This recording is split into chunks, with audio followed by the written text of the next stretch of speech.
Reprenons nos débats, nos spéciales législatives, les arrondissements, les circonscriptions intéressantes en Ile-de-France. Aujourd'hui, nous sommes dans la première circonscription de Paris, à cheval sur 4 arrondissements, 1er, 2e, 8e et 9e arrondissement. Et notre face-à-face oppose Jacques Boutot. Bonjour. Bonjour. Vous êtes donc le maire Europe Écologie Les Verts du 2e arrondissement et vous êtes face à Linda Asmani. Bonjour. Bonjour. Vous représentez donc l'Alliance centriste au Conseil de Paris et vous êtes candidate d'union de la droite et du centre droit pour être tout à fait précis. Alors vous n'êtes pas les seuls candidats, il y a bien sûr Pierre Lellouche pour l'UMP, favori dans cette circonscription, ancien ministre, mais il n'est pas le seul. Il y a encore 12 autres candidats dont je vais rapidement vous donner la liste. Laurence Bouligné pour Lutte ouvrière, Anne Sabourin, Front de gauche, Claire Morel, Parti socialiste, Grégory Berthaud, Alliance écologique indépendante, Philippe Respo pour le Rassemblement Initiative Citoyenne, Jean-Paul Truxilio, Parti Pirate, Sandra Fellous, Modem, Marc Pacheco, Divers Centre. Donc Linda, on a parlé de vous. Jacqueline Nizet, Divers Droite. Bruno Nort, CR, Centre national des indépendants et paysans. Annie Thierry, Front national. Et Charles Essani, sans étiquette. Alors cette circonscription est un peu, donc comme je le disais, à cheval sur 4 arrondissements. C'est un peu compliqué quand on est le maire d'un de ces 4 arrondissements, Jacques Boutot? Précédemment, la première circonscription de Paris regroupait les 4 premiers arrondissements de Paris, les 4 arrondissements centraux, 1er, 2e, 3e, 4e. Et puis les ciseaux de M. Marlex, ministre de M. Sarkozy, sont passés par là et ont redécoupé la circonscription pour en faire une circonscription sur mesure pour la droite, puisqu'elle a été rattachée. Les 1er et 2e arrondissements étaient rattachés au 9e et surtout au 8e arrondissement. Mais pas tout à fait à tout le 9e arrondissement, puisque les 2 bureaux de vote au nord du 9e arrondissement, ceux qui votent le plus à gauche, ont été soustraits de la circonscription pour mieux la servir aux candidats de droite. Moi, je fais campagne. Ça veut dire que vous partez battu, Jacques Boutot? Non, ça veut dire que je fais campagne pour aller en terre de mission, c'est-à-dire expliquer aux habitants du 8e arrondissement et du 9e aussi en quoi l'écologie politique, c'est aussi pour eux, c'est pas pour quelques-uns. Tout le monde a besoin d'écologie. Et ce qui a été fait, notamment dans le 2e arrondissement, ce que j'ai fait en tant que maire du 2e arrondissement dans un mandat municipal, je pourrais le mettre en œuvre à une échelle plus importante, avec les moyens de l'Assemblée nationale en tant que député sur l'ensemble de la circonscription, que ce soit le repas bio dans la cantine, que ce soit les élargissements de territoire, on va détailler, bien sûr. Jacques Boutot, Linda Asmani, donc même question, vous partez battu?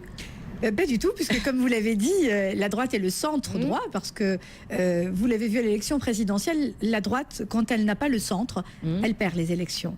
Donc cette circonscription, c'est une circonscription de droite et de centre droit, c'est ma tradition politique. Je viens de l'ancienne famille UDF, qui a une vraie histoire avec cette circonscription, certes redécoupée, mais le 8e a une tradition de l'ancienne UDF. D'ailleurs, il y avait avant un député nouvellement élu depuis quelques années, plutôt une tradition modérée d'une droite, voilà, qui s'occupait aussi des questions d'environnement.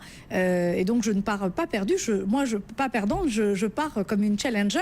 J'ai tout à gagner. Et si j'en crois ce que j'entends sur le terrain, je crois qu'il y a un vrai désamour du député sortant. Et je crois que la droite, elle a toujours perdu quand elle n'a pas suscité le débat, quand elle n'a pas animé le débat, quand elle n'a pas voulu plusieurs têtes dans le débat. Et c'est d'ailleurs ce qui s'est passé aux élections présidentielles. Et moi, je mets en garde aussi le sortant, qui n'a pas accepté d'ailleurs de venir débattre ici. Absolument, il était invité, mais il n'a pas donné suite. Voilà. Donc c'est peut-être un signe de faiblesse ou peut-être d'autres signes. Je crois que quand la droite n'accepte pas le débat, la pluralité, la diversité, eh bien, elle perd. C'est ce que nous avons vu à l'élection présidentielle. Moi, moi, je porte des valeurs et j'ai envie qu'elles soient gagnantes. Et je pense que je suis en situation aujourd'hui d'être l'outsider de cette circonscription. Alors, Jacques Boutot, donc il n'y a pas eu d'accord dans cette circonscription entre Europe Écologie Les Verts et le PS. Ça vous soucie?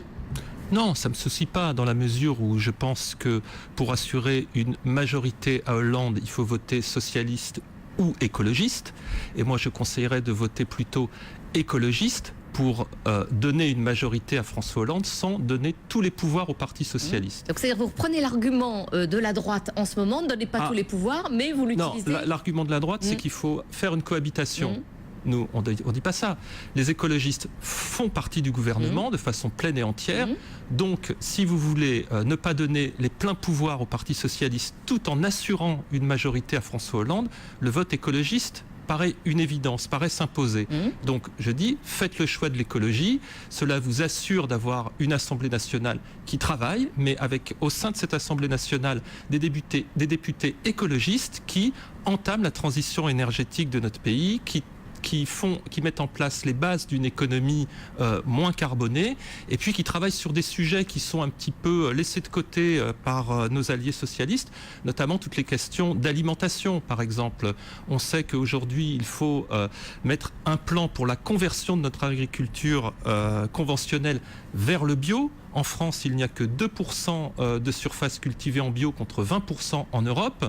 Cela ne fait pas partie des sujets moteurs et portés par le Parti socialiste. En revanche, oui, c'est porté par les écologistes. Il faut qu'on rattrape ce retard pour permettre aux enfants qui déjeunent à la cantine de manger des repas 100% bio. Dans le 2e arrondissement, on fait des repas 70% de bio. On a du mal à passer au palier supplémentaire parce que l'offre n'est pas suffisante, tout simplement. Donc il faut développer l'offre. Et pour ça, il faut voter Europe Écologie Les Verts. C'est ce que vous savez, la droite mange aussi bio. Les gens mangent bio. Est-ce que vous mangez bio et est-ce que vous avez des projets que je mange bio dans ce sens-là? Juste une petite question concernant justement votre candidature. Vous aviez soutenu le MoDem de François Bayrou pour l'élection présidentielle. J'ai soutenu François Bayrou. Vous avez soutenu François Bayrou et vous vous retrouvez avec une candidate MoDem dans cette circonscription. Vous êtes déçu? Ça, c'est pas gentil. Les vicissitudes de la vie politique, vous savez, Garford disait que les promesses n'engagent que ceux qui les écoutent. Non, moi j'ai soutenu évidemment un candidat centriste au premier tour d'élection présidentielle. J'essaie d'être cohérente avec moi-même, mais je suis une alliée objective de la droite quand je souhaite aussi peser sur cette droite et ne pas lui donner les pleins pouvoirs. Et je crois que mon collègue Vert a raison au Conseil de Paris de ne pas non plus, dans des accords avec le PS, de ne pas laisser tous les pouvoirs au